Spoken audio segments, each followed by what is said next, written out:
नमस्कार मित्रांनो, तुमच्याकडे बाईक, कार, ट्रॅक्टर, ट्रक किंवा कोणतेही वाहन असेल तर आजची माहिती तुमच्यासाठी खूप महत्त्वाची आहे. केंद्र सरकारने प्रसिद्ध केलेल्या राजपत्रानुसार प्रत्येक वाहनाकडे वैध पीयूसी म्हणजेच प्रदूषण नियंत्रण प्रमाणपत्र असणे बंधनकारक आहे. आता पीयूसी किती दिवसांसाठी वैध असेल याबाबत काही नवीन बदल प्रस्तावित करण्यात आले आहेत. चला तर हे बदल अगदी सोप्या भाषेत समजून घेऊया.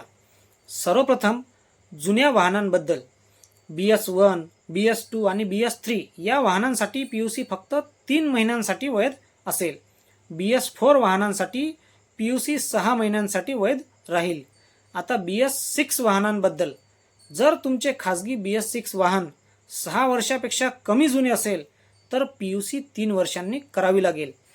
वाहन 6 ते 10 वर्ष जुने असेल तर वर्षातून एकदा पीयूसी करावी लागेल आणि वाहन 10 वर्षापेक्षा जास्त जुने असेल तर दर 6 महिन्यांनी पीयूसी करावी लागणार आहे. आता व्यावसायिक BS6 वाहनांसाठी वाहन 6 वर्षापर्यंत जुने असेल तर पीयूसी 2 वर्षांनी करावी लागणार आहे. 6 ते 10 वर्ष जुने वाहन असल्यास वर्षातून एकदा पीयूसी करावी लागेल आणि 10 वर्षापेक्षा जास्त जुने वाहन असल्यास दर 6 महिन्यांनी पीयूसी करावी लागणार आहे. मित्रांनो, आणखी एक महत्त्वाचा नियम म्हणजे जर तुम्ही पीयूसी संपण्याच्या 10 दिवस आधी नूतनीकरण केले तर जुने पीयूसी संपल्याच्या तारखेपासूनच नवीन पीयूसी सुरू होईल. पण पीयूसी संपल्यानंतर नूतनीकरण केल्यास त्याची वैधता ज्या दिवशी पीयूसी काढाल त्या दिवसापासून सुरू होईल.